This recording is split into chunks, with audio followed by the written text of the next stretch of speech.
মাননীয় স্পিকার, দেখলে মায়া লাগে। রায়াসের উন্নয়ন না আছে কিছু।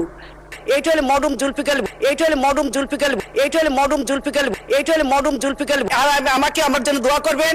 আমার সোনার মানুষ জালেক, আমার সোনার মানুষ জালেক, আমার সোনার মানুষ জালেক, আমার সোনার মানুষ জালেক, আমার সোনা।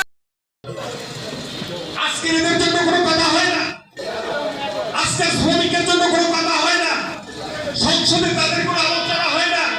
পহেলা মে সম্বন্ধে কোনো পার্লামেন্টারি একটা কথা সংসদে তারা বলে নাই।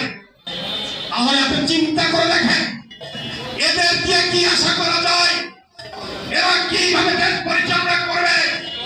দেশের অর্থ, বাজেট এবং দেশের সর্বোচ্চ চুরি করে আজকের বাংলাদেশকে দেউলিয়া বানিয়ে আজকের দেশ থেকে তারা চলে যাবে। সচিবালয়, মন্ত্রণালয়, প্রত্যেকটা অধিদপ্তরে আমাদের খেটে খাওয়া মানুষের টাকা আত্মসাৎ করে তারা দেশ থেকে পালিয়ে যাবে। আবার তারা দেশে এসে আবার সুন্দর করে দেশ পরিচালনা করবে। প্রিয় সাথী ভাই বন্ধুরা, আমার সোচ্চার ভূমিকা পালন করতে হবে। তাই আমি বলছি, বাংলাদেশের 64টা জেলায়, 495টা উপজেলায়, 5395টি গ্রামে এবং সর্বোপরি 8 ডিভিশন, 13 সিটি কর্পোরেশন বগুড়ার নতুন একটা হয়েছে।